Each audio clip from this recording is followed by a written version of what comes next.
ಬೀಟ್ಗೆ ಸ್ವಾಗತ. ನಾನು ಶ್ರುತಿ ಪಾಟೀಲ್. ಈ ಬಾರಿ ಸಂಕ್ರಾಂತಿ ಹಬ್ಬಕ್ಕೆ ಸ್ಯಾಂಡಲ್ವುಡ್ ಪ್ರೇಕ್ಷಕರಿಗೆ ಕೊಂಚ ನಿರಾಸೆ ಆಗಬಹುದು. ಯಾಕಂದ್ರೆ ಕರ್ನಾಟಕದಲ್ಲಿ ಕನ್ನಡ ಸಿನಿಮಾಗಳಿಗಿಂತ ಹೆಚ್ಚು ಪರಭಾಷಾ ಸಿನಿಮಾಗಳು ಬಿಡುಗಡೆ ಆಗ್ತಾ ಇದೆ. ಅದರಲ್ಲೂ ಕನ್ನಡ ಸಿನಿಮಾಗಳ ಮಾತೃಭೂಮಿಯಾಗಿರೋ ಗಾಂಧಿನಗರದಲ್ಲೇ ಈ ವಾರ ತೆಲುಗು, ತಮಿಳು ಚಿತ್ರಗಳ ಹಾವಳಿ ಹೆಚ್ಚಾಗಿದೆ. ಬೇಸರದ ಸಂಗತಿ ಏನಪ್ಪಾ ಅಂದ್ರೆ ವರ್ಷದ ಮೊದಲ ಹಬ್ಬ ಸಂಕ್ರಾಂತಿಗೆ ಸ್ಯಾಂಡಲ್ವುಡ್ ರೆಡಿಯಾಗಿದೆ. ಆದರೆ ಕನ್ನಡದ ಮುಖ್ಯ ಚಿತ್ರಮಂದಿರಗಳಲ್ಲಿ ಪರಭಾಷಾ ಚಿತ್ರಗಳು ಬಿಡುಗಡೆ ಮಾಡ್ತಿದ್ದು, ಸದ್ಯ ಪ್ರದರ್ಶನವಾಗ್ತಿರೋ ಕನ್ನಡ ಚಿತ್ರಗಳು ಎತ್ತಂಗಡಿ ಆಗ್ತಾವೆ. ಈ ವಾರ ಕನ್ನಡದಲ್ಲಿ ದೊಡ್ಡ ಸಿನಿಮಾಗಳಿಲ್ಲದ ಕಾರಣ ಕರ್ನಾಟಕದಲ್ಲಿ ಪರಭಾಷಾ ಚಿತ್ರಗಳು ಅಬ್ಬರಿಸಲಿವೆ. ರಾಜ್ಯಾದ್ಯಂತ ತೆಲುಗು, ತಮಿಳು, ಹಿಂದಿ ಚಿತ್ರಗಳು ತೆರೆ ಕಾಣ್ತಿದೆ. ಟಾಲಿವುಡ್ನ ಮೆಗಾಸ್ಟಾರ್ ಚಿರಂಜೀವಿ ಅಭಿನಯದ ಕೈದಿ 150 ಚಿತ್ರ, ಬಾಲಕೃಷ್ಣ ಅಭಿನಯದ ಗೌತಮಿ ಪುತ್ರ ಶಾಂತಕರ್ಣಿ ಹಾಗೂ ತಮಿಳು ನಟ ವಿಜಯ್ ಅಭಿನಯದ ಭೈರವ ಸಿನಿಮಾಗಳು ಕೇವಲ ಆಯಾ ರಾಜ್ಯದಲ್ಲಿ ಮಾತ್ರವಲ್ಲದೆ ಕರ್ನಾಟಕದಲ್ಲೂ ಹೆಚ್ಚು ಚಿತ್ರಮಂದಿರಗಳಲ್ಲಿ ಬಿಡುಗಡೆ ಆಗ್ತಾ ಇದೆ.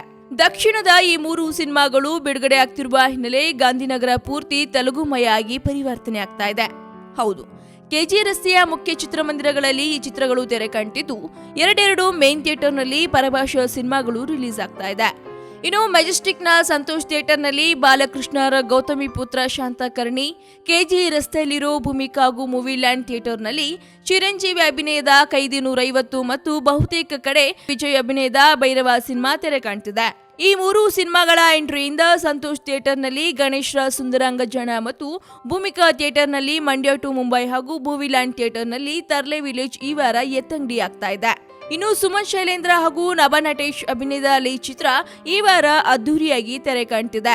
ಬಹುಶಃ ಸಿನಿ ಪ್ರೇಕ್ಷಕರಿಗೆ ಲೀ ಚಿತ್ರವೇ ಸಂಕ್ರಾಂತಿ ಗಿಫ್ಟ್ ಆಗಲಿದೆ ಎನಿಸ್ತಾ ಇದೆ. ಮತ್ತಷ್ಟು ತಾಜಾ ಸುದ್ದಿಗಾಗಿ ಸಬ್ಸ್ಕ್ರೈಬ್ ಮಾಡಿ ಫಿಲ್ಮಿ ಬೀಟ್ ಕನ್ನಡ. ಹಾಗೆ ಈ ವಿಡಿಯೋ ನಿಮಗೆ ಇಷ್ಟವಾದಲ್ಲಿ ಲೈಕ್ ಮಾಡಿ, ಶೇರ್ ಮಾಡಿ. ಹಲೋ, ಹಾಯ್, ನಮಸ್ಕಾರ.